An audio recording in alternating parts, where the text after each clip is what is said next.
हरे कृष्णा। आज श्री ललित माधव का दूसरा दिन है, द्वितीय भाग। ओम अज्ञानतिमिरान्धस्य ज्ञानाञ्जनशलाकयाः चक्षुरुन्मिलितं येन तस्मै श्रीगुरवे नमः। श्रीचैतन्यमनोभीष्टं स्थापितं येन भूतले स्वयं रूपकदा मह्यं ददाति स्वपदान्तिकं। वन्देऽहं श्रीगुरु श्रीयुत पदकमलं श्रीगुरून् वैष्णवांश्च च। श्रीरूपं साग्रजातं सहगण रघुनाथान्वितं तं सजीवं साद्वैतं सावधूतं पर्यनशयितं कृष्ण चैतन्यदेवं श्रीराधा कृष्ण पादान् सहगण ललिता श्रीविशाखान्वितांश्च। नमो विष्णुपादाय कृष्णपृष्ठाय भूतले श्रीमते भक्तिवेदांत स्वामिन् इति नामिने। नमस्ते सारस्वते देवे गौरवाणी प्रचारिणे निर्विशेष शून्यवादी पाश्चात्य देशतारिणे। वाञ्छाकल्पतरुभ्यस्य कृपा सिन्धुभ्य एव च पतितानां पावनेभ्यो वैष्णवेभ्यो नमो नमः। नमो महावदन्नाय कृष्ण प्रेम प्रदायते कृष्णाय कृष्ण चैतन्य नाम्ने गौरित्विषे नमः। पंचतत्मात्मकं कृष्णं भक्तरूपस्वरूपकं भक्तावतारं भक्ताख्यं नमामि भक्तशक्तिकं। नमस्ते गिरिराजाय गोवर्धननामिने अशेषक्लेशनाशाय परमानन्ददायिने। हे कृष्ण करुणा सिन्धु दीनबन्धु जगत्पते गोपेश गोपिकान्त राधाकान्त नमस्तुते। तप्तकाञ्चन गौराङ्गी राधे वृन्दावनेश्वरी वृषभानुसुते देवी प्रणमामि हरिप्रिये। जय श्री कृष्ण चैतन्य प्रभु नित्यानंद श्री अद्वैत गदाधर श्रीवासादि श्री गौर भक्तवृंद। हरे कृष्ण कृष्ण कृष्ण हरे हरे हरे राम राम राम हरे हरे। मुखं करोति वाचालं पंगुं लंघयते गिरिं यत्कृपातमहं वन्दे श्रीगुरुं निरतारिणं परमानन्दमाधवं श्रीचैतन्यमीश्वरम्। ॐ जन्माद्यस्य यतः अन्यादितरस्सर्थेषु विघ्नस्वराट् तेन ब्रह्महृदयादिकवये मुह्यन्ति यत्सूरयः तेजो वारिमृगां यथा विनिमयो यत्र त्रिसर्गं दिशाः। धाम्ना स्वेन सदा निरस्तकुहकं सत्यं परमधीमहि। नाम संकीर्तनं यस्य सर्वपापप्रणाशनं प्रणामो दुःखशमनस्वं नमामि हरिं परं। हरि ओं तत्सत्।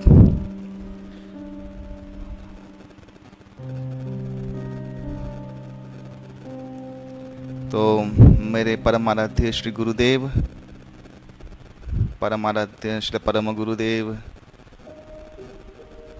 नित्य ओं विष्णुपाद परमहंस परिव्राजक आचार्य अष्टोत्तर शत श्रीमत् अभय चरणारविंद कृष्ण कृपाश्रय मूर्ति भक्तिवेदांत स्वामी महाराज प्रभुपाद के चरणों में शतकोटि दंडवत प्रणाम निवेदन करके तथा श्री राधागिरी माधव भगवान श्री गिरिराज जी श्री निताय मायापुर चंद्र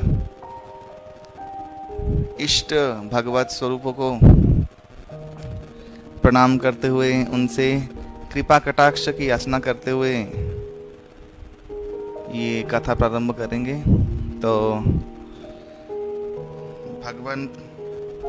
भगवान का दिव्य कथा भगवान की कृपा के बिना स्फुरित होना संभव नहीं है।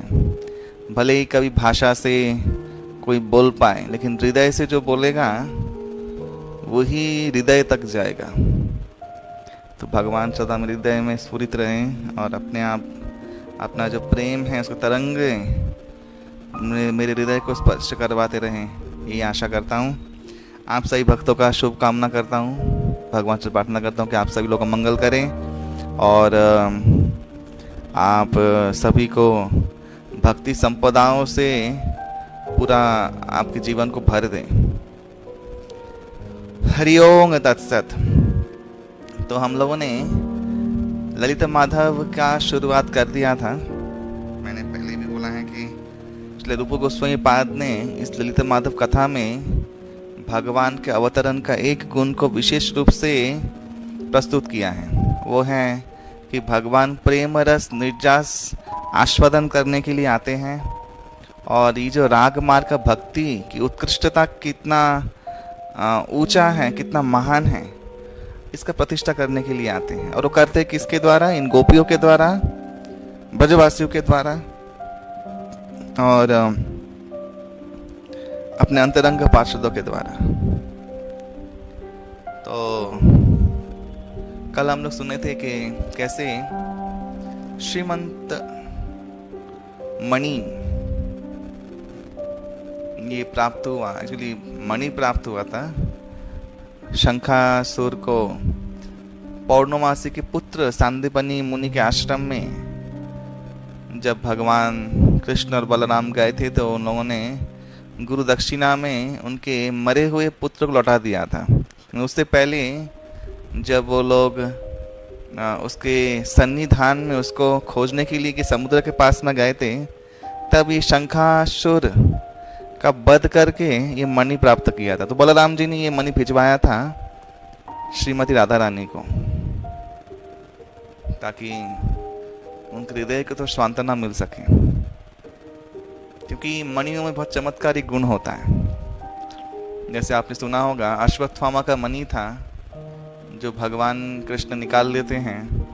अश्वत्थामा को इस मणि के प्रभाव से कभी भूख प्यास नहीं लगती थी, सारे रोगों से मुक्त था, और हमेशा चिर यौवन बना रहता अगर जो इसके पास मणि रहती। लेकिन वो उन्होंने दे दिया युधिष्ठिर को निकाल के, और युधिष्ठिर ने वो अपने मुकुट में धारण किया। तो मणियों का विशेष गुण रहता है। तो ये गुण जानने के बाद ही बलराम जी ने सोचा कि शायद राधा रानी का जो बाह्यिक दशा है उसमें तो कंट्रोल आ जाए, एक मेडिसिन हिसाब से वो भेजा। तो वो मणि वहाँ पे उनको प्राप्त हुआ। लेकिन हम लोग जानते हैं कि कृष्ण विरह में राधा रानी का जो अवस्था था उसका वर्णन भला कौन कर सकता है। हम लोग जानते हैं कि राधा रानी भगवान कृष्ण के प्रेम स्वरूपा है, उनके जैसा प्रेम कोई नहीं कर सकता भगवान को। इसलिए हम लोग हमेशा राधा कृष्ण का उपासना करते हैं। इसलिए और स्पेशली राधा रानी के थ्रू हमारा जो संप्रदाय है उसे बोलते हैं गौड़ीय संप्रदाय। एक तो ये गौड़ देश से आया है, यानी मालदा इत्यादि से इस जगह से आया, तो नाम पड़ा गौड़ीय संप्रदाय। और गौड़ी यानी राधा रानी, गौरी। तो हम लोग राधा रानी के अनुगत संप्रदाय हैं। राधा दास्य ये महाप्रभु का शिक्षा था, क्योंकि भगवान कृष्ण का अगर सेवा करना है तो ये हम लोग राधा रानी कृपा से सीखना है। और भगवान सेवन्मुख ही जीवादौ स्वयं भी सुरति अदा। भगवान को ऐसा सेवा से संतुष्ट करके जब हम लोग अपना जीवन काल समाप्त करेंगे तो सेवा के फलस्वरूप ही भगवान हम लोगों को आशीर्वाद देंगे। और जब हम लोग प्राण त्याग करने के समय हम लोग प्रस्तुत होंगे, जस्ट मृत्यु के पहले, उस समय भगवान हमारे मानस पट में आके स्फुरित होंगे और हम लोग उनका स्मरण, वंदन, नाम उच्चारण कर पाएंगे। तो सेवा का इतना इम्पोर्टेंस है। भगवान नहीं देखते हैं कि आपने कितना संख्या नाम जप किया है, भगवान देखते हैं कि आप में भगवान को प्राप्त करने के लिए कितना उत्कंठा है, कितना मग्नता है। एक बार श्रील प्रभुपाद जी, उस जमाने में श्रील प्रभुपाद जी को प्रत्यक्ष रूप से दर्शन करना या उनसे मिलना, उनसे वार्तालाप करना बहुत ही कठिन था, क्योंकि बहुत सारे उनके नीचे पार्षद थे और उनको पार करके फिर प्रभुपाद जी के पास जाना पड़ता था।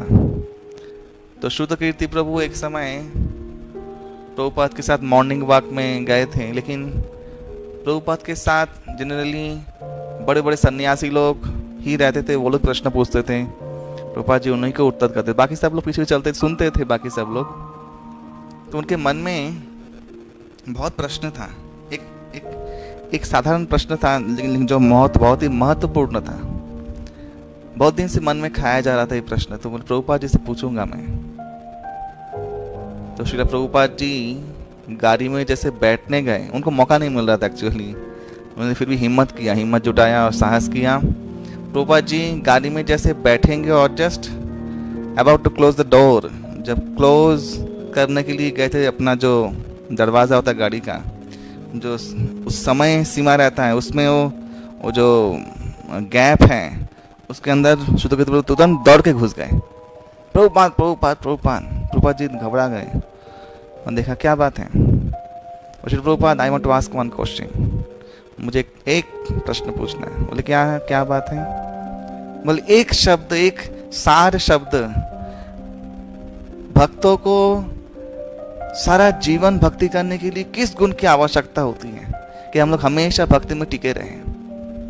क्योंकि ये माया बहुत प्रबल है और इसका जो प्रभाव है ये बहुत ही सूक्ष्म है और बहुत फ्लिकरिंग है। तो प्रभुपाद जी ने एक मन देखते हुए कहा, एकदम सुंदर, एकदम एक ग्रेशियस पोज में देखते हुए कहा कि एब्जॉर्प्शन, मग्नता।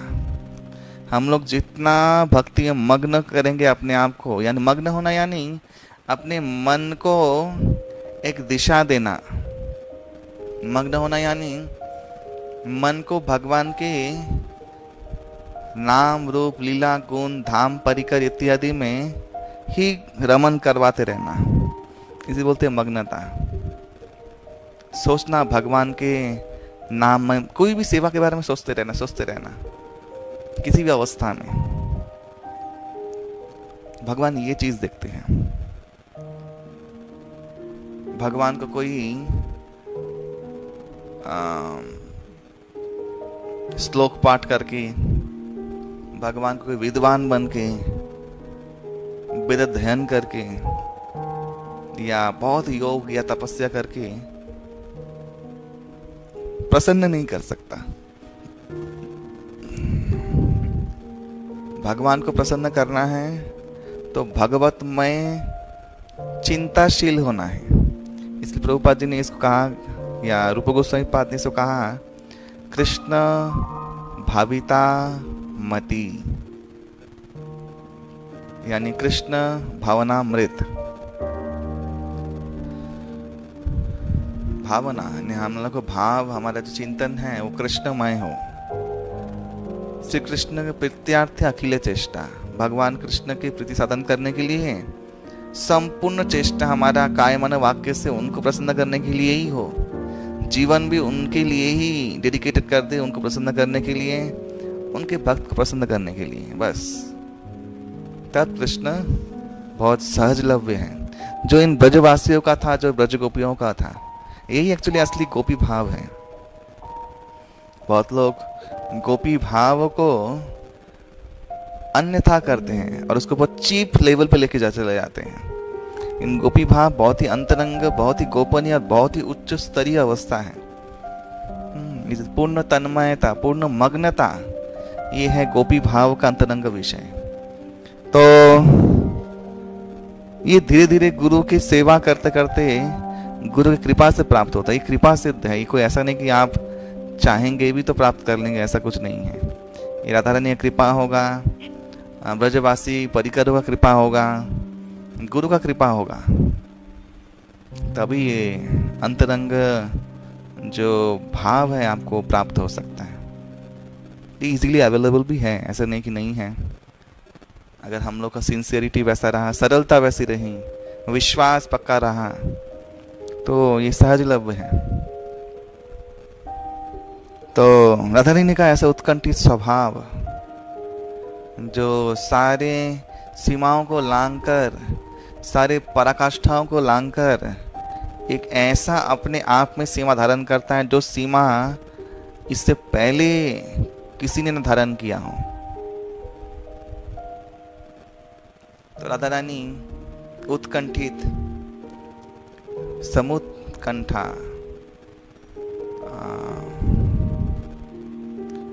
उत्कंठ चित्ता राधा रानी, तो वे सब जगह कृष्णमय, कृष्णमय उसका संसार। तो जमुना में नीलकमल बह रहा है तो देख के कृष्ण का स्फुरन हुआ, स्मरण में, ओ कृष्ण। यही महाप्रभु का भी स्वभाव था। महाप्रभु भी जब नीला पानी देखते थे, समुद्र, और चांद का प्रतिबिंब देखते थे तो कृष्ण चंद्र का याद आता था, तो समुद्र में जमुना समझ के वो कूद जाते थे। इसे बोलते हैं महाभाव स्थिति।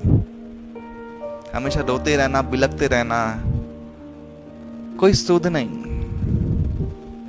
ये एक उच्च अवस्था है। और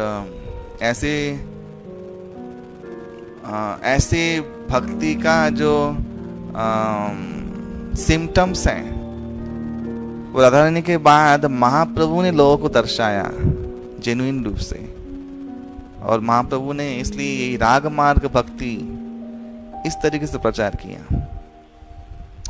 तो राधा रानी कृष्ण को देख के, कृष्ण नहीं थे लेकिन कृष्ण का उस स्वरूप उनको स्फुरन हुआ और जमुना के ओर भागी। विशाखा भी उसके साथ भागी और ललिता, सभी सखी लोग सब भागे, क्योंकि और वो मणि उनको भेजा था, मणि था उनके पास, श्रीमंत में धारण की, श्रीमंत यानी शिथि में धारण किया था, तो मणि का नाम पर श्रीमंत मणि। लेकिन वो मणि जमुना में खुल के गिर गया।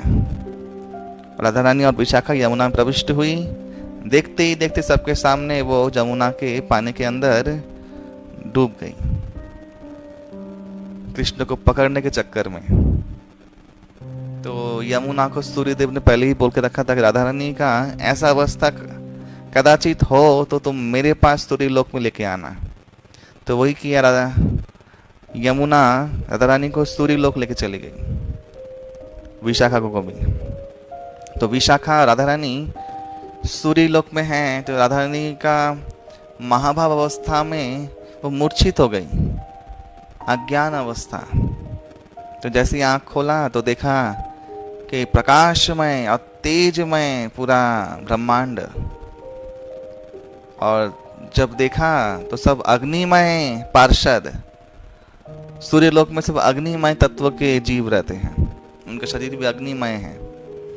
जैसे हम लोगों का स्थूल शरीर पंचतत्व स्पेशली मृत्तिकामय और जलमय है, ठीक ऐसे सूर्यलोक के निवासियों का जो मेन तत्व है शरीर का, वो है अग्निमय तत्व। और देखा कि छाया और संज्ञा विश्वकर्मा की दो कन्याएं, जिसका विवाह सूर्य देव के साथ हुआ था। और ये छाया की बेटी है यम और यमुना, माने एक पुत्र एक पुत्री, यम और यमुना। और संज्ञा के भी एक पुत्र एक पुत्री, वो है शनिश्चर यानी शनिदेव, और तप्ती यानी तापी नदी। तो यमुना उनको लेके आई, तो छाया संज्ञा सब समझा रहे हैं, सांत्वना दे। राधा रानी कृष्ण का नाम लेके रो रही है, उत्कंठित होके, और मैंने विलाप कर रही है और बोल रही है कि तुम लोग मुझे यहाँ पे क्यों लेके आए, मैं तो वृंदावन में थी। एटलीस्ट वृंदावन में कृष्ण के चरण चिन्ह थे, कृष्ण का छुआ हुआ, उनका स्पर्श किया हुआ निकुंज कुंज बन था, जिसमें कृष्ण के दिव्य देह का सुगंध था। कृष्ण के कुछ वस्त्र राधा रानी के पास थे, और कृष्ण के स्पर्श की हुई गायें थी। तो ये सब तो था, एटलीस्ट तुम लोग यहाँ पे लेके चले आए मुझे। और राधा रानी भूल गई, उनके माथे से श्रीमंत मणि खुल के गिर गया। विशाखा को खोजा, विशाखा कहाँ गई, तो विशाखा मैं यहीं पे हूँ। विशाखा को देख के थोड़ा सा हृदय में शांतना आया कि नहीं, कोई तो ब्रजवासी है, वृंदावन से कोई तो है, मेरी एक सखी। तो विशाखा राधा रानी की बहन ही है। और तब सूर्यदेव आए। सूर्यदेव ने कहा, देखो ये गायत्री मंत्र है, ओम भूर्भुवः स्वः तत्सवितुर्वरेण्यं। ये सवितुर्वरेण्यम है सूर्यलोक, भू भुवः स्वः स्वर्गलोक इत्यादि, ये सब लोकों में भर्गो देवस्य धीमहि, सब लोग भगवान का ध्यान करते हैं और उनसे प्रेरणा प्राप्त होते हैं। कि भगवान हम लोग को अनुप्राणित करो। तो यहाँ भी भगवान का सेवा होता है। ये भगवत लोक जैसा ही पवित्र है। यहाँ भगवान नित्य निवास करते, तुम इतना विचलित क्यों हो रही हो? तो विशाखा ने कहा कि देखो, राधा रानी की तत्व ज्ञान मत दो। सारी तत्व ज्ञानों का जो समाप्ति है, उस समाप्त होने के बाद कोई ब्रह्म ज्ञान, उसके ऊपर कोई भगवान के प्रेम को प्राप्त कर सकता है। और परम महाभाव स्वरूपिणी है और प्रेम स्वरूपिणी है। यहाँ पे ये सब लेक्चर का कोई काम नहीं चलेगा। इसे ज्ञान से समझा दोगे राधा रानी को ये है वो है, ये समझ नहीं पाएंगे। उद्धव भी आए थे, महाज्ञानी। उद्धव को उल्टा प्रेम का पाठ पढ़ा दिया और उद्धव सारा ज्ञान नष्ट हुआ, उद्धव शुद्ध भक्त में परिणत हुआ। हाँ, तो ये सब समझाने, अभी कृष्ण से, विशाखा बोले कृष्ण से मिलन करवाने का इसका कुछ उपाय करो। बस यही है, आप लोगों का तरफ से मेरा हेल्प, माने हम लोगों को हेल्प होगा। तो पूरा काल में राधा रानी ने सूर्यदेव को वचन दिया था कि उनके लोक में आएगी। तो इस तरीके से वो सूर्य लोक पहुंची और राधा रानी के कृपा से आशीर्वाद प्राप्त होकर विश्वानु राजा के रूप में तो थे ही, और राधा रानी को प्राप्त किया था बाल्यकाल से ही। तो एक रूप में विश्वानु रूप में थे वहां पे, और एक रूप में ही सूर्य लोक में भी हैं सूर्यदेव। तो बोले देखो, जिस दिन ये श्रीमंत मणि, तब उस समय क्या हुआ था, विशाखा को बुला के सूर्यदेव ने कहा कि देखो, यमुना ने ये श्रीमंत मणि मुझे दिया है। ये श्रीमंत मणि मेरे पास है। इस श्रीमंत मणि का जब फिर इस राधा रानी को प्राप्त होगा, तभी उनका पूर्ण मनोरथ सिद्ध हो जाएगा, कृष्ण के साथ उनका पुनर्मिलन हो जाएगा। तो मैंने कल कहा था कि एक स्वरूप तो वो कुंज में छोड़ के है राधा रानी, और एक स्वरूप में राधा रानी का ये लीला हुआ।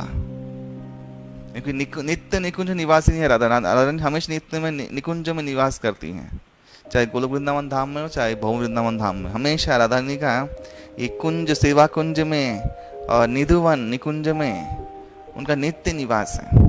वहाँ से वो एक पग भी बाहर नहीं धरती। जैसे मैंने कहा था कि यशोदानंदन या व्रजेंद्र नंदन कृष्ण एक पग भी वृंदावन के बाहर नहीं जाते, वो हमेशा वहीं पे थे, हमेशा वहीं पे रहेंगे नित्य रूप से। ठीक वैसे सूक्ष्म रूप से किसी किसी को दिखते हैं, नहीं दिखते हैं, प्रेम का लीला है। ठीक वैसे एक सूक्ष्म रूप से राधा रानी भी वहीं पे रहती हैं, एक स्वरूप में, और सब सखियां भी वहीं पे रहती एक स्वरूप में। ये एक और स्वरूप में वो लीला हो रहा है। तो इतने में क्या होता है कि राधा रानी बहुत विलाप करते हुए फिर मूर्छित हो जाती है। तो विशाखा देवी को सूर्यदेव बोलते कि देखो, चिंता मत करो, बहुत अल्प समय काल में ही राधा रानी का भगवान कृष्ण के साथ पुनः मिलन होगा। और यहाँ पे एक लीला और चल रहा है। यहाँ पे हम लोग जानते हैं कि ये जो वृष्णि यदुवंशीय जितने भी राजा रजवाड़े थे, उनमें से जो उन सब राजाओं के नेता थे, सब राजाओं के मुख्य राजा अधिनायक थे, वो है उग्रसेन, वृष्णि वंशियों के। और द्वारकाधीश भी उनके अंडर में सेवा करते थे, सब वृष्णियों के, ये वृष्णि वंश है। तो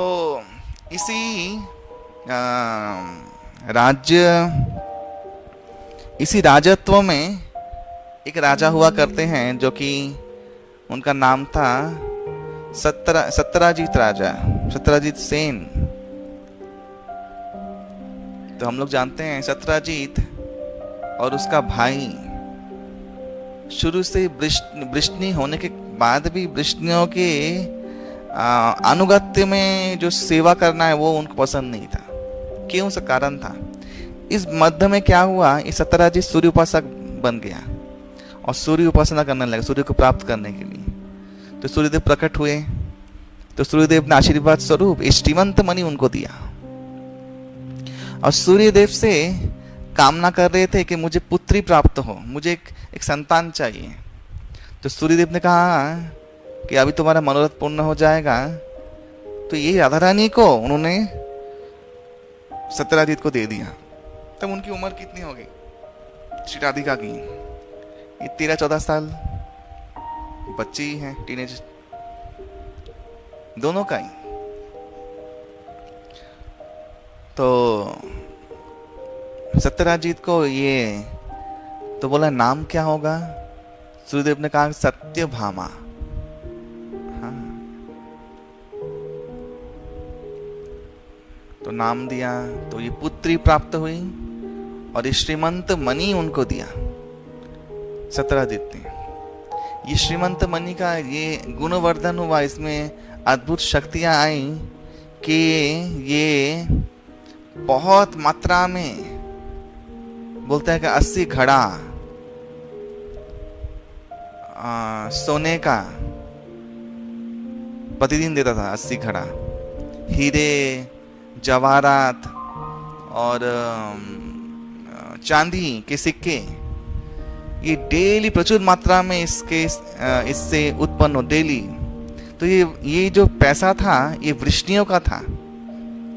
ये जो धन इकट्ठा हो रहा है ये नीति के अनुसार, राजनीति के अनुसार जितने भी महाजनपद हैं उनमें इक्वली डिवाइड होना चाहिए।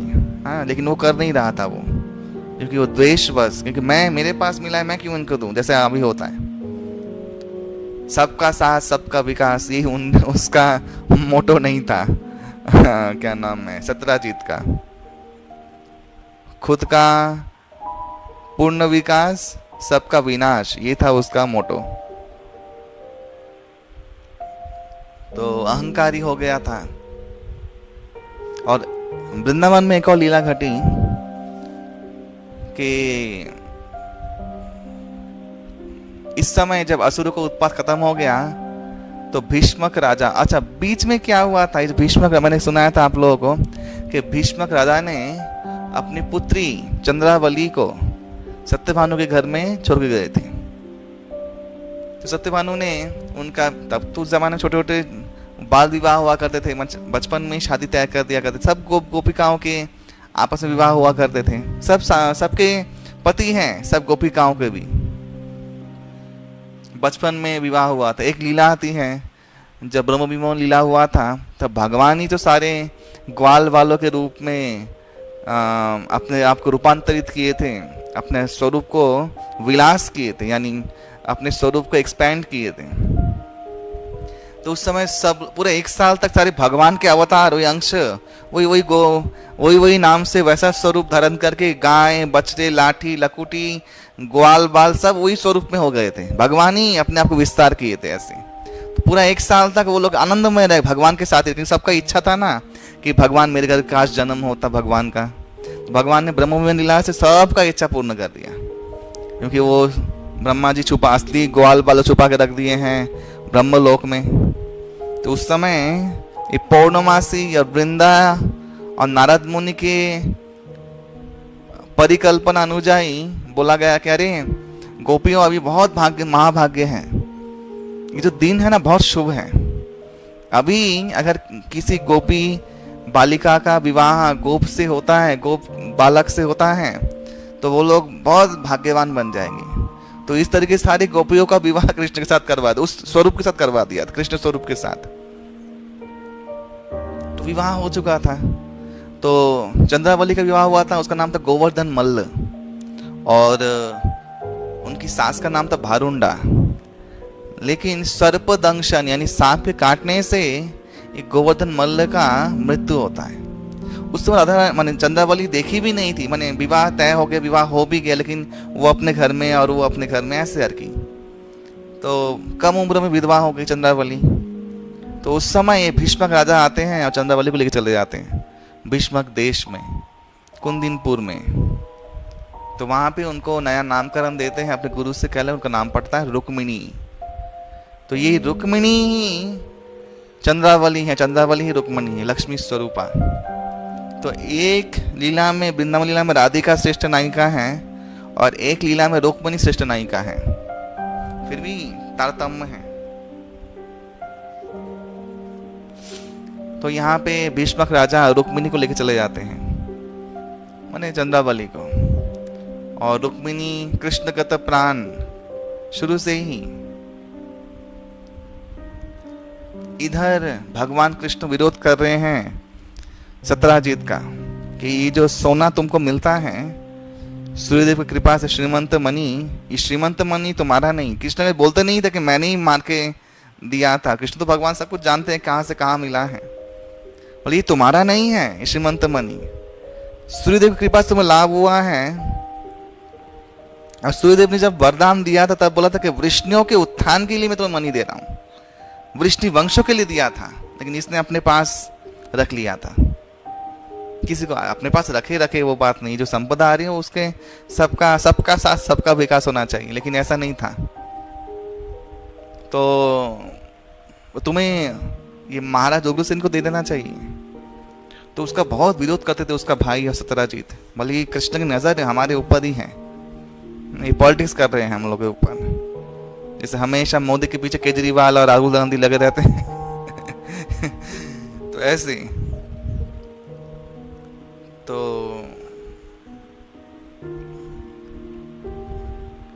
सत्यराजीत और ये बहुत कुपित हुए। इधर एक और घटना घटी जो प्राक कथित घटना है। जब विशाखा और श्रीमती राधा रानी ने जल प्रवेश किया, जल समाधि लिया यमुना में, तब ललिता पागल जैसी हो गई। और पौर्णमासी के लाख समझाने पर भी ललिता रुकी नहीं। बोले नहीं, बहुत वेट किया ललिता ने कि ऐसा तो हो नहीं सकता राधा रानी का मृत्यु हो जाए, वो परमेश्वरी है, उनको कौन गुरु को लीला कर रही होगी। बहुत कालों तक वेट किया, इतना काल तक वेट किया कि तब तक राधा रानी सूर्यलोक से आके सत्यभामा रूप से प्रतिष्ठित भी हो चुकी है। तब तक भी वेट किया, लेकिन वेट करते करते क्या हुआ, बोले नहीं अब मेरे जीने का कोई और उद्देश्य नहीं रह गया। तो वो चले गई गोवर्धन पर्वत में चली गई, बहुत ऊंचा, और सब लोग पीछे भाग रहे, नांदी मुखी मुखरा सब भाग रहे हैं बचाने के लिए। लेकिन बोले नहीं, अब मैं यहाँ से कूद के प्राण का त्याग कर दूंगी अपना। तो इतने में सूर्यदेव जाम्बवान के पास पहुंचते हैं। मैंने पहले भी कहा था ब्रह्मा के ये पुत्र हैं, जाम्बवान हिमवान दोनों भाई हैं, उनमें दैवी शक्ति है। सूर्यदेव बोले कि देखो, इस सूर्यदेव विश्वकर्मा ये सब भगवान की लीला में सहायता करता है हमेशा से, राम अवतार में भी थे। तो जाके बोले कि देखो जाम्बवान, तुम तुरंत अभी यहाँ से अंतर्धान हो। जाम्बवान कहाँ पे रहते थे ना, जामनगर में, गुजरात। ये जामनगर जाम्बवान के नाम से, पर वहाँ जाम्बवान की गुफा है।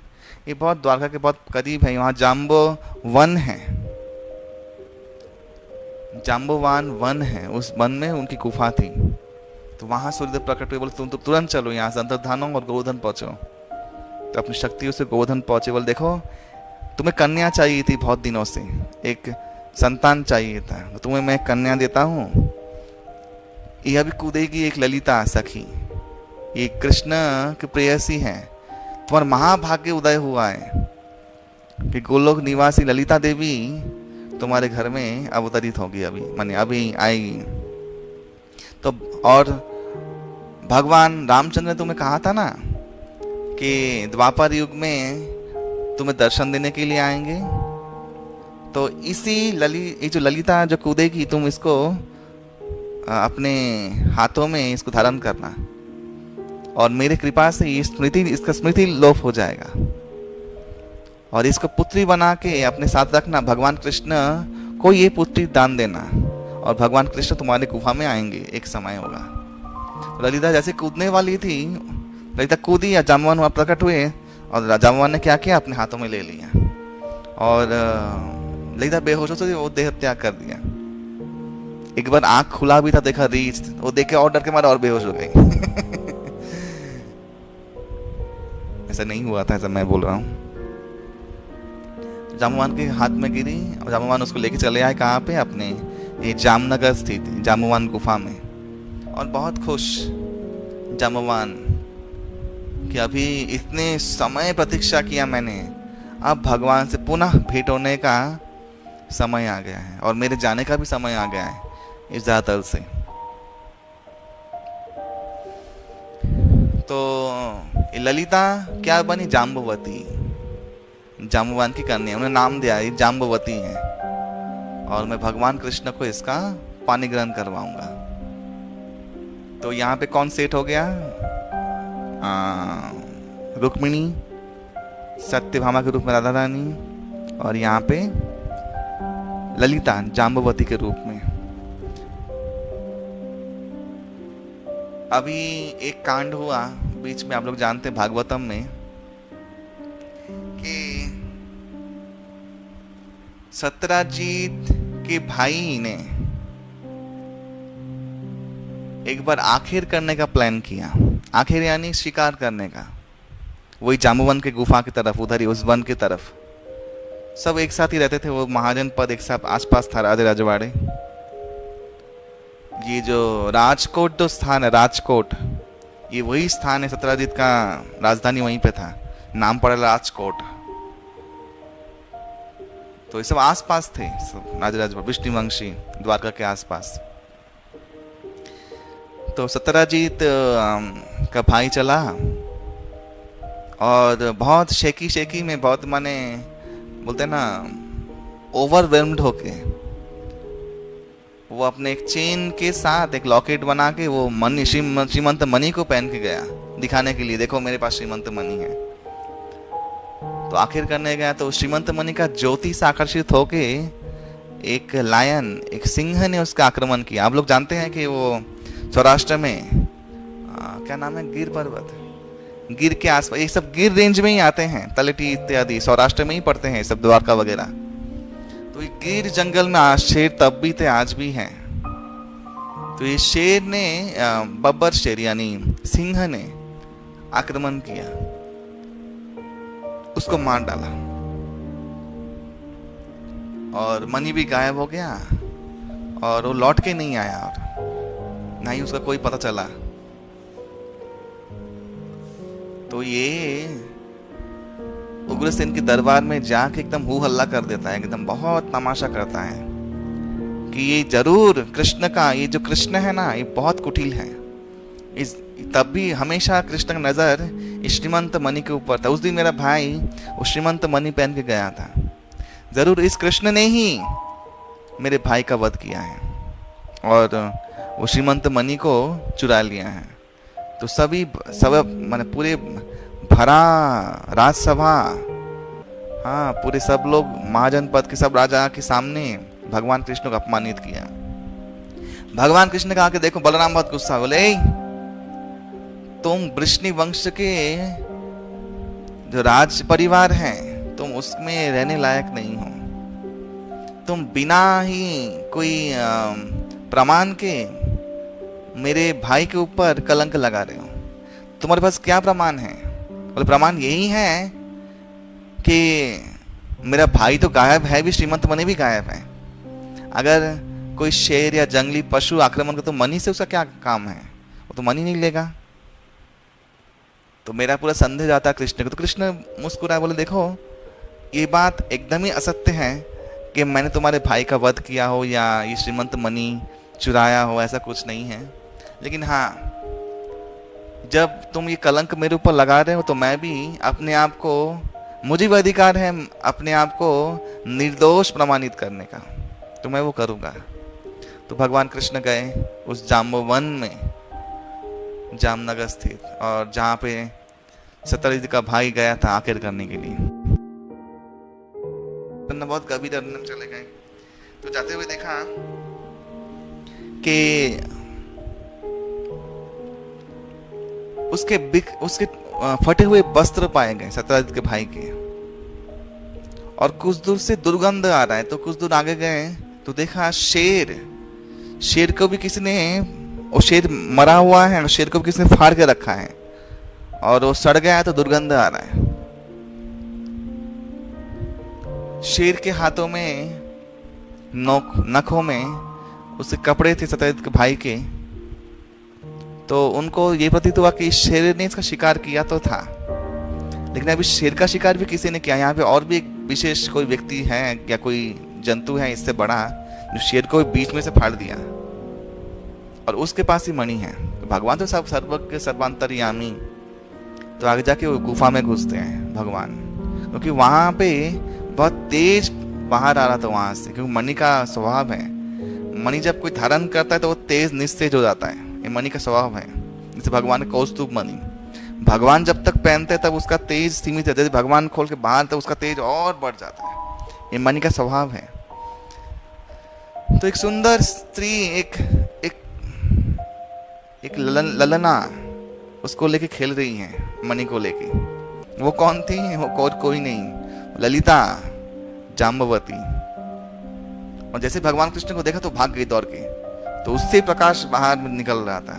तो तुरंत जाम्बवान आते हैं, जाम्बवान को भगवान बोलते हैं कि ये मणि तुम मुझे दे दो, तुम्हारा कोई हक नहीं। तो जाम्बवान बोलते कि देखो ये मणि मैंने प्राप्त किया ऐसे ऐसे, मैंने शेर को मारा और मैंने मणि प्राप्त किया, मैंने इस व्यक्ति को नहीं मारा है, मारा शेर ने था, लेकिन मैंने शेर को मारा बताने के लिए, तब तक मर चुका था वो, शेर खा चुका था उसको,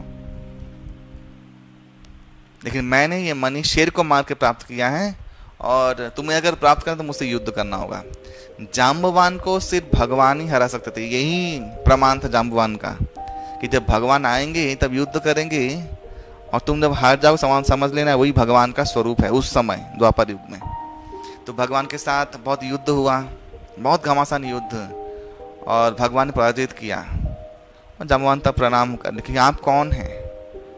मैं द्वारकाधीश श्री कृष्ण हूँ, मैं कलयुग में अवतरित हुआ हूँ। जाम्बवान तुम मुझे पहचाना? तुम मुझे पहचान नहीं पाए जाम्बवान। तब जाम्बवान रो देते हैं, बोले भगवान आपने आने में इतना देर कर दिया, मैंने कितना त्रेता युग से प्रतीक्षा की आपके लिए, और इस निर्जन स्थान में मैं अपने आप को छुपा के आपकी प्रतीक्षा में लगा रहा, बैठा रहा। तो भगवान को देख के बहुत खुश होते हैं, भगवान को आसन दे के उनको पाद्य देते हैं, यानी पाँव धुलाते हैं, अपने आंखों के आंसू से भगवान का चरण धुलाते हैं, और बहुत सुंदर फलों का भोग लगाते हैं। तो बोले भगवान मुझे आपका ये राम स्वरूप देखने का एक इच्छा है। तो भगवान इच्छा पूर्ण करते हैं, अपना राम अवतार स्वरूप उसको दर्शन करवाते हैं। बोले मेरा सब संपूर्ण हुआ, जो मैं जन्म हुआ था जिस वजह से मैं संपूर्ण किया, अब मैं अपने पिता ब्रह्मलोक में पिता के पास लौट जाऊंगा, और मेरी पुत्री है ये जाम्बवती, मैं चाहता हूँ कि आप इसको ग्रहण करें, और इससे बड़ा सौभाग्य मुझे और कभी प्राप्त नहीं हो सकता। अगर मुझे आशीर्वाद देना ही है तो आप मेरी इस पुत्री को आप ग्रहण कीजिए, और ये मणि को भी आप ग्रहण कीजिए। भगवान बोला अरे बाप रे बाप, यानी सब अपनी पुत्री देना चाहते हैं मुझे। तो भगवान ने उनको देखा, तब तक स्मरण नहीं हुआ ललिता को कि वो ललिता है, क्योंकि सूर्यदेव ने उनका जो स्मृति है उसको विपर्यस्त किया है।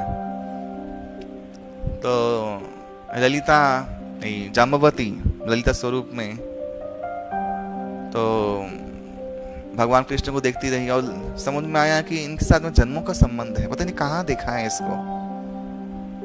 तो कृष्ण मुस्कुराए, बोले देखो विश्वकर्मा का आह्वान किया, विश्वकर्मा को कहा कि देखो जाओ तुम रेवत माउंटेन, रेवत पर्वत है, वहां पे विशाल साम्राज्य प्रासादों का निर्माण करो, और इस जाम्बवती को वहां पे ही रखो, अभी जब मैं समय में बुलाऊंगा तब तुम लेके आना। विश्वकर्मा गए अपने दिव्य शक्ति से रेवत पर्वत में, बस सुंदर बहुत सारे प्रासादों का निर्माण किया, प्रासाद यानी महलों का निर्माण किया। तो वहां पे जाम्बवती को रख के आए भगवान, बोले मुझे अभी समय है, मैं बाद में इनके साथ पानी ग्रहण अवश्य करूंगा। तो ऐसे करके ललिता, फर्स्ट ललिता ही शिफ्ट हुई उधर लॉस एंजलिस में। तो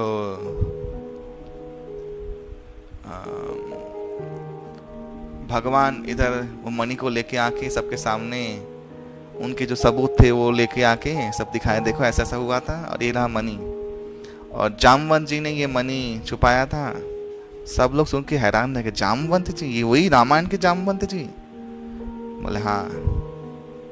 सब चौंक गए और सत्यजीत को बहुत लज्जा आया कि नहीं, ये साक्षात भगवान है। मेरा इतना कुंठित बुद्धि है, मैं भगवान का साक्षात दर्शन करता हूँ, कृष्ण बलराम का, तथापि मेरे मति भ्रमित है। बहुत लज्जा हुई। तो उस लज्जा के फलस्वरूप उसने क्या किया कि देखो, मैं अपनी पुत्री का विवाह आपके साथ देना चाहता हूँ। कृष्ण को कहा कि बोले देखो, अभी मुझे समय नहीं है, इस बारे में हम लोग बाद में विमर्श करेंगे। तो इस समय इसी बीच वही रुक्मिणी का संवाद आया भीष्मक देश से कि रुक्मिणी ने वो लेटर भेजा, वो पत्र भेजा कि भगवान मेरे उद्धार करो, शिशुपाल मुझे विवाह करने के लिए आ रहा है, मेरा भाई रुक्मी मेरे ऊपर अत्याचार कर रहा है, मैं आपकी ही हूँ हमेशा से। तो चंद्रावली है, भगवान जानते हैं, तो भगवान आप लोग जानते हैं, भागवतम में इसका वर्णन है। ललित माधव में इसका पूर्ण वर्णन नहीं दिया है कि भागवतम में तो है ही। तो रुक्मिणी संवाद आया और कैसे गौरी मंदिर से भगवान ने रुक्मिणी का हरण किया और रुक्मिणी देवी को सुरक्षित करते हुए भाग के लेके आए और सारे राजाओं से लड़े। रुक्मी का भी वध करना चाहा, लेकिन रुक्मी को उनका बाल काट के छोड़ दिया भगवान ने। और रुक्मिणी ने रुक्मी का प्राण बचाया। शिशुपाल इत्यादि सबको पराजित किया भगवान ने, और भगवान भाग के लेके आया और भगवान ने उनका पानी ग्रहण किया। तो पहली रानी द्वारकाधीश की वो कौन बनी? वो है रुक्मिणी, और वो द्वारका में भेज दिया भगवान ने। इति मध्य में एक और घटना हुई कि वही पांडवों के लिए महाभारत युद्ध में प्रस्थान होना है। तो भगवान बलराम जी तो चले गए तीर्थ यात्रा में, और कृष्ण चले गए कहाँ पे? विवाह करने के बाद रुक्मिणी के साथ वो चले गए पांडवों के साथ, उधर ही हस्तिनापुर, उधर पांडवों के लिए वहां चले गए। तब महाभारत युद्ध होने वाला है। तो इति मध्य में सत्यजीत को और सहन नहीं हुआ, उसको और मन रहा नहीं गया। तो पिंगला नाम की एक सेविका के साथ सत्यभामा को भेजते हैं। कहाँ पे? द्वारिका में। तो भगवान कृष्ण विश्वकर्मा को बोल के कहते देखो कि एक समय आएगा राधा रानी यहाँ प्रवेश करेगी। राधा रानी को द्वारका पसंद कभी नहीं आएगा। ये ऐश्वर्य नगरी है, यहाँ पे राधा रानी नहीं रह सकती। तो तुम उनके लिए नव वृंदावन की रचना करना। तो पहले से ही सूर्यदेव ने भी कहा ये वाला बात विश्वकर्मा से, देखो अभी वो समय आ गया है, तुम जाके विश्वकर्मा नव वृंदावन स्थापना करो। नव वृंदावन यानी पूरा वृंदावन का एक 2 कॉपी वहां पे स्थापना करना है, क्योंकि अभी राधा रानी का आने का समय हो गया है। तो राधा सत्याजी घटना तब चल रही, तभी से ही वो पहले से बना दिया था उन्होंने, विश्वकर्मा ने। जब रुक्मिणी विवाह हो गया था तभी से बना दिया था विश्वकर्मा देव ने। तो नवायमान वृंदावन का रचना किया है। एक उद्यान, एक्चुअली एक बड़ा सा पार्क टाइप है, एक बहुत बड़ा, जो एकदम दिखता है कि वही कुंज वनों के जैसा दिखता है वृंदावन में। तो वहां पे वो कालिंदी भी है, वो सब कुछ वृंदावन जैसा ही है। वहां पे छोटा सा गिरिराज माउंटेन भी है, सब कुछ है उसी उद्यान में। और कालिंदी है, पुलीन है, सब कुछ जो एकदम वृंदावन, जहाँ पे कृष्ण रमन रहती, कृष्ण और राधा लीला करते थे, कुंज इत्यादि। तो रुक्मिणी जानती थी ये नव वृंदावन के बारे में। रुक्मिणी ने बहुत बार विजिट भी किया है। रुक्मिणी सोचे कि मेरे लिए बनाया है, एक्चुअली उनके लिए नहीं बनाया था, ये बनाया था इस सत्यभामा के लिए। तब लीला आगे बढ़ती है। तो इसने में पिंगला के साथ भेज दिया सत्यभामा को सत्यजीत ने, और एक लेटर भेजा। तो तब तो भगवान नहीं थे। तो पिंगला रथ में आके उधर पहुंची द्वारका में, और पिंगला सत्यभामा को लेकर। सत्यभामा बहुत ही निर्जीव, माने उनका मन तो कृष्णमय, वो तो राधा रानी है। वो ना किसी से बात करे, माने जैसे प्राण मात्र धारण किए हुए हैं। उसको सुध भी नहीं है कहाँ पे लेके जा रहे हैं, कौन कहाँ पे लेके, उसको वो सुधी भी नहीं है। इतना कृष्ण विरह में इतना शॉक्ड बोलते हैं ना एकदम। तो ये पिंगला लेके आई और राज दरबारियों ने रुक्मिणी के पास भेजा सत्यभामा और पिंगला को।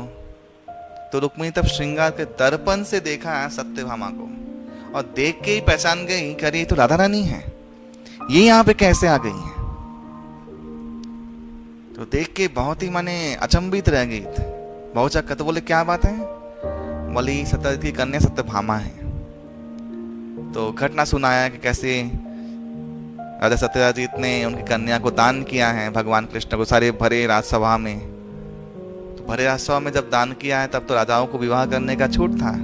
तो वो तो माने रुक्मिणी भी क्या, कोई भी उसको लौटा नहीं सकता। तो माधवी उसका केश विन्यास करी थी, रुक्मिणी की सेविका माधवी। तो ये माधवी देखती हैं और अपूर्व सुंदर राधा रानी का शोभा। तो एक टुक तो रुक्मिणी शब्दों के रूप ही देखती है उनका कि राधा रानी का रूप इतना सुंदर है ये कोई भी मोहित हो जाए। बहुत देर तक देखती है और बहुत दिनों के बाद देखती, मन में खुशी भी होती है, लेकिन फिर भी यहाँ पे क्या है, वो उसकी सौत है। हाँ, तो बोले ठीक है कोई बात नहीं, अभी तो भगवान कृष्ण नहीं है और मुझे भी इस बात का पता नहीं है। जब तक भगवान कृष्ण नहीं आते इस राजमहल में कोई क्या बोले पता नहीं क्या हो। तो एक काम करो माधवी, ये पिंगला और इसको ये जो नव वृंदावन है ना वहाँ पे लेके जाओ। वहाँ पे जो राजप्रसाद है तुम वहाँ पे इनको रखो, तो कोई कुछ नहीं बोलेगा। तो भगवान जब तक आएंगे तब तक हम लोग सब व्यवस्था कर लेंगे। तो ऐसा समझा पूजा पूरा के महल में रखा नहीं, द्वारकाधीश महल में जहाँ भेंट द्वारका था, तो वहाँ पे उनको स्थानांतरित किया। अभी जब नव वृंदावन है तो अवश्य ही वहाँ वृंदा देवी भी है, उनका नाम है नव वृंदा। वही वृंदा देवी जो वृंदावन में थी वही वहाँ प्रकट हुई, क्या बन के? राधा रानी के हमेशा असिस्टेंट बन के, उनका नाम पड़ा नव वृंदा। तो वहाँ पे अधिष्ठात्री देवी बन के या उनकी उस उद्यान की गार्ड बन के वहाँ पे वो थी, उपस्थित थी। नववृंदा को जाके ये माधवी इंट्रोड्यूस करवाती है कि ये पिंगला है सत्यजीत की सेविका और ये इनको लेके आई है, इनका नाम है सत्यभामा। नववृंदा तो देख के बहुत खुश होती है राधा रानी को, क्या हो भाग्य है, राधा रानी का पुनः दर्शन हुआ। समझती, बोले क्या नाम है इनके? सत्यभामा। वो सत्यभामा ओ, तो इतने माधवी जो चली जाती है, पिंगला भी चली जाती है अपने घर में, सत्यभामा को लेके नववृंदा आती है। और जैसे ही उस नव वृंदावन में सत्यभामा का पांव पड़ता है, उनके अंदर एक हलचल होती है। सत्यभामा के अंदर लगता है कि अरे, और दिखती है बहुत, बोला अरे ये तो निकुंज ही है, ये तो वृंदावन ही है। एक्चुअली हम लोग जो भी द्वारका ट्रिप में गए थे हम लोग के साथ, हम लोग जानते हैं, हम गोपी तालाब गए थे जहाँ से बहुत लोगों ने वो चंदन लिया था, गोपी चंदन। मैंने वहाँ पे भी सुनाया था कि नव वृंदावन जो था द्वारका में, वो गोपी तालाब, वो जो स्थान है वही था। एक वृंदावन का स्थापना किया था भगवान ने सत्यभामा के लिए। सत्यभामा और कोई नहीं, वे राधा रानी है एक स्वरूप में। तो राधा रानी प्रवेश जैसे की तो देखा करे तो पूरा वृंदावन है। पूछा कि तुम कौन हो? बोले मैं नव वृंदा। नव वृंदा? तुम तो वृंदा ही हो ना? बोले हाँ मैं वृंदा ही हूँ, लेकिन यहाँ पे मेरा नाम है नव वृंदा। तो बहुत खुश होती, बोले कहाँ है कृष्ण? फिर वो मैंने उसको फिर वो याद आता है और फिर मूर्छित हो जाती है भगवान का स्मरण करते हुए राधा रानी। तो यहाँ पे एक और घटना साइड सीन में चल रहा है। ये नाटिका है, इसमें हर सीन का अलग अलग वर्णन है। इधर इस श्री ललित माधव लीला में एक लीला थोड़ा सा अलग दिखाया गया है। वो ये है कि जब ये भगवान कृष्ण जा रहे थे कुरुक्षेत्र या पांडवों से मिलने के लिए, उससे पहले घटना घटित, नारद मुनि आए थे और बोला कि देखो नरकासुर का आक्रमण हुआ था वृंदावन में और सभी षोडश महाजनपद में। नरकासुर भौमासुर बहुत ही आसुरी प्रवृत्ति वाला है, इसने सारी राजकुमारियों को हरण कर लिया। मैंने पहले भी आपको बोला था कि 16,108 जो गोपियां हैं ये सब विभिन्न विभिन्न राजाओं की हैं, कन्या है। 16,107 एक्चुअली, 8वीं तो राधा रानी है, माने मेन जो है। बाकी 16,107 सभी अलग अलग जगह पे भगवान की शक्ति, अंतरंग शक्ति स्वरूपिणी राजाओं के जन्म ग्रहण की थी। लेकिन उन लोगों ने पुतना के भय से सब लोग कहाँ रख के चले गए थे ना, ब्रज में। गोप सखाओं, गोप जो उनके जो गोपालक थे उनके पास रख के चले गए थे। मैंने कहा था पुतना वही गोमय, गोमूत्र, गौ का गंध इत्यादि से दूर रहती थी, भूत पिशाच है ना। तो फिर जब सारे कंस का वध हो गया तो सब राजा लोग अपने अपने पुत्रियां लेके चले गए थे अपने देश में। तो मैंने 4 जो एक और चंद्रावली की संगी गोपियों का नाम लिया था, शव्या, पद्मा, भद्रा और श्यामा। तो मत्स्यराज लेके चले गए किसको, श्यामा को। और नागनजित्य जो तब अवंतिकापुरी के राजा थे उस समय, तो वो लेके गए तीनों को, पद्मा, भद्रा और शव्या को, अपनी पुत्री बना के। उनका नाम पड़ा नागनजित्या, नागनजित्य की पुत्री नागनजित्या। और ये मत्स्यराज की पुत्री ये है श्यामा, इनको भी लेके गए अपने पास। विभिन्न रानी का नाम अलग अलग है, इन लोग का नाम अलग अलग पड़ा। तो ब्रज गोपिकाएं थी, इनको लेके चले गए राजा लोग अपने अपने देश में। और तब 16,000 जो 100 और भी जो गोपियां थी वो लोग भी अपने अपने प्रदेश में अपने राजा के अपने अपने जहाँ से राजा के जन्म ग्रहण किया था वहां फिर वापस लौट के चली गई। तो उस समय नरकासुर का आक्रमण हुआ और सारी राजकुमारी को लेकर चले गए कहाँ पे ना, अपने पास प्राग ज्योतिषपुर। ये प्राग ज्योतिषपुर अधुना इसका नाम है गुवाहाटी, आसाम में। तो प्राग ज्योतिषपुर लेके चले गए और कारागार में बंदी कर दिया। तो आप जानते हैं कोई कारागार से भगवान कृष्ण छुड़ाया था। तो यहाँ पे लीला भेद आता है जो भागवतम के अनुसार नहीं है। तो आचार्य लोग कहते हैं कि कल्प भेद में लीला भेद भी होता है कभी कभी। तो नरकासुर, भौमासुर, इनका एक ही नाम था, ये बौखलाया हुआ था क्योंकि भगवान ने वानासुर का शमन किया था। और वानासुर नरकासुर का फ्रेंड था। पौंड्रक, ये सब लोग, और जो राम अवतार में जो थे एक वानर, उसका नाम द्विविड़ वानर, ये सब लोग फ्रेंड थे। जितना भी कुलांगार लोग सब एकत्रित हुए थे। बोलते हैं शराबी और जुआरे में बहुत अच्छा मित्रता होता है। इनका मित्रता का मिसाल देंगे एकदम। शराबी बहुत अच्छा मित्र होता है, एकदम क्लोज फ्रेंड। तो एक पौंड्रक इत्यादि का शमन करने के बाद नरकासुर भड़क गया। नारद मुनि थी मध्य में आते हैं, बोलते देखिए नरकासुर का वध कीजिए। इन्होंने 16,100 जो आपकी प्रेयसी है उन लोग का हरण किया है। तो इधर भागवतम में दिया गया है कि सत्यभामा गई थी इस युद्ध में, क्योंकि भौमासुर हैं, यानी भूदेवी और बराहदेव का पुत्र था ये भौमासुर। संग के कारण भगवान का पुत्र भी हुआ तो क्या हुआ, लेकिन वो लोग असुर बन गए संग के कारण। तो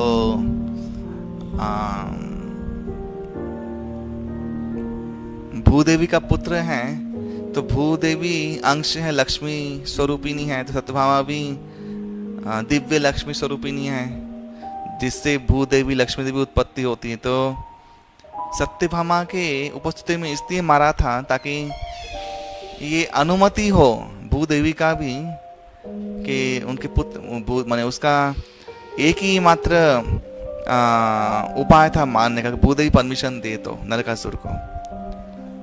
तो इसलिए सत्यभामा को लेके गए थे, सत्यभामा परमिशन दिया था कि हाँ सत्यभामा के पुत्र हुआ इस हिसाब से। शक्ति एक ही है, भूदेवी और सत्यभामा में कोई फर्क नहीं है। लक्ष्मी, भूदेवी, सत्यभामा में ये लोग अंश अंश अवतार हैं। तो उस समय भागवतम में दिखाया गया कि सत्यभामा को लेके गए थे और उनकी आज्ञा से ही भौमासुर का वध किया था भगवान ने। नरकासुर का वध किया था। नरक चतुर्दशी पड़ता है, पता है? तो नरकासुर का वध किया भगवान ने। लेकिन यहाँ पे दिखाया गया भगवान अकेले गए थे श्री ललित माधव में। तो इति मध्य में नारद मुनि के द्वारा एक संदेश आया, सूर्यदेव, विश्वकर्मा इत्यादि सब लोग आए और बोला भगवान आप जाइए, नरकासुर से सब इन गोप कन्याओं को या राजकन्याओं को आप बचाइए। भगवान गए। बहुत सालों तक ये लोग बंदी थे, इस राजकन्या लोग। अपने उधर ही वो जवान हो गए राजकन्या लोग। तो उस समय तो उन राजकन्या जो असुर के पास रह के आई हैं उनसे कोई विवाह नहीं करेगा। ये तो एक फैक्चुअल बातें हैं। बहुत लोग भगवान कृष्ण को कलंकित करते। देखो 16,108 पत्नियां हैं। अरे मूर्ख, ये 16,108 पत्नियां कितने काल तक एक असुर के पास रही? रामायण में राम सीता को लेके इतना भयंकर एक परिस्थिति हो गया। क्यों? सीता रावण के पास रह के आई है। एक बार अग्नि परीक्षा दिया, फिर एक बार जाना पड़ा वन में। कितना एक सीता का ऐसा हुआ। 16,100 कन्या, हाँ, इन लोगों का भविष्य क्या होगा? कौन विवाह करेगा? इवन आज के समाज में, भारतवर्ष में भी कोई लड़की किसी से किडनैप होती है बा किसी से रेप्ट होती है, दुर्भाग्यवश कोई भला लड़का शादी करने तैयार नहीं होता। आज के दिन में भी ये नहीं समझता कि अरे उसके साथ विडंबना हुई है, और भगवान कृष्ण को कलंकित करने के लिए तैयार हो जाते हैं मूर्ख लोग। माने अहंकार का परिस्थिति इतना ऊपर उठ गया कि भगवान जो निष्कलंक रहते हैं, उनकी दिव्य लीलाएं, उनको भी कलंकित करते हैं मूर्ख लोग, पाषंडी लोग। तो इन लोगों का सदा नरक में निवास होता है। एक्चुअली नारकीय व्यक्ति लोग हैं, असुर लोग हैं ये लोग। तो भगवान कृष्ण ने नरकासुर का वध किया और सारी वो ब्रज कन्याएं, वो जो राजकन्याएं हैं, ये दोनों ही नाम यूज करता हूँ क्योंकि ब्रज कन्या राज दोनों ही एक ही थे वो लोग। तो ब्रज कन्याएं भगवान के आश्रित। भगवान हम लोग से विवाह और कौन करेगा? आप ही हमारे पति हो। हम लोग आपके महलों की दासियां बन के रह जाएंगे, लेकिन आप हम लोग को वरण कीजिए। तो भगवान करुणा आई। भगवान तो भगवान है ना, भगवान किसी को नहीं छोड़ सकते। जिसने भगवान के चरणों का आश्रय लिया, भगवान उसको कभी भी नहीं छोड़। राम अवतार में, वाल्मीकि रामायण में बहुत सुंदर एक प्रसंग आता है जहाँ विभीषण भगवान राम से मिलने के लिए आता है।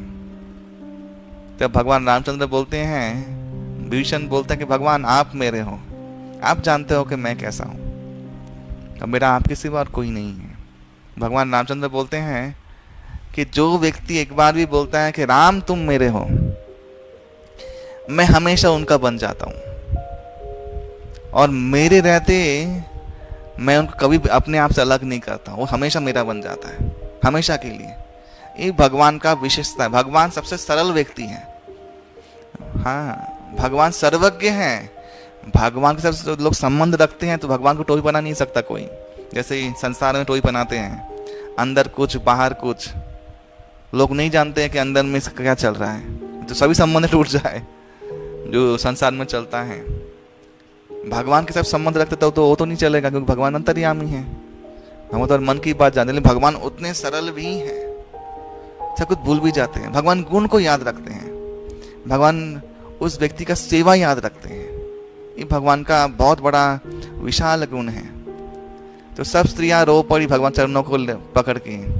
भगवान ने कहा कि ठीक है, कोई बात नहीं, और तुम लोग दासी क्यों बनोगी? तुम लोग मेरी प्रेयसी बनोगी, तुम लोग मेरी अंतरंगा शक्ति हो, और तुम लोग ये राधा रानी का अंश विलास हो, तुम लोग राधा रानी जैसे ही मुझे प्रिय हो। तो ऐसा क्यों कहती हो कि तुम दासी बनोगी? तुम लोग ऐसा हीन हो क्या? मेरे लिए तुम लोग मेरे परम आराधिकाएं हो, जो मुझे प्राप्त किया है पति रूप में। तुम लोग का ये सौभाग्य, तुम लोग का आराधना का इतना उत्कृष्टता है कि तुम लोग मुझे क्या प्राप्त कर रहे हो? मुझको अपने पति स्वरूप में। तो तुम लोग का तो चरण, ये ब्रह्मा शिव आदि सनक आदि जो देवता लोग हैं, वो लोग तुम्हारा चरण पकड़ के तुमसे कृपा याचना करेंगे। तुम लोग ऐसा क्यों कहती हो? तो भगवान को सांत्वना दिया और विश्वकर्मा को कहा कि वही रेवतमान 2 में चले जाओ, सबके लिए अलग अलग महल बनाओ और सबको वहीं पे रखो, अभी स्टॉक में रखो, बाद में जब मैं बुलाऊंगा तब मैं इन सबको लेके आना। तो ये सब लोग चले गई वहाँ पे। तो कितने लोग गए? ललिता गई हैं, बाकी कन्याएं गई हैं। अभी इस बीच में भगवान का मित्रता हुआ मत्स्यराज और नागजित्तराज से, उनकी कन्या भी दे दी गई। यानी कौन? श्यामा, पद्मा, भद्रा और शव्या। तो नागजित्या, मित्रविंद्या, ये सब उनका नाम पड़ा रानियों को। तो ये सब लोग शिफ्ट हो गए। बची कौन? वो है विशाखा एकमात्र। 16,108 में से बची कौन है? वो है सिर्फ विशाखा। तो वो कथा हम लोग कल सुनेंगे, आज यहीं तक। और कल हम लोग ठीक इस समय में ये ललिता माधव कथा और आगे सुनेंगे। ये कथा बहुत ही रोचक है और बहुत ही आश्चर्यचकित करने वाली घटना है। तो आप लोग को शायद अच्छा लग रहा होगा। भगवान की लीला और भगवान की ये जो अंतरंग लीलाएं हैं, ये अंतरंग अवस्था हृदय वाला व्यक्ति इसको समझ पाएगा। तो आप सभी को बहुत बहुत धन्यवाद आपको समय देने के लिए। और कल हम लोग फिर 5 से 6 और कथा को हम लोग आगे बढ़ाएंगे। और कल हम लोग देखेंगे कैसे सत्यभामा के साथ मिलन होता है भगवान का। और ये जो अंतिम पार्ट है ये बहुत ही रोचक है, बहुत ही सुंदर है और नाटिका के रूप में दर्शाया गया है श्री रूप गोस्वामी पाद के द्वारा। तो श्री ललिता माधव कथा की जय, श्री रूप गोस्वामी पाद की जय, जगत कृष्ण प्रभुपाद की जय, समवेत गौर भक्त वृंद की जय, निताई गौ शीतनाथ प्रेमानंदे। हरि हरि बोल। हरे कृष्णा।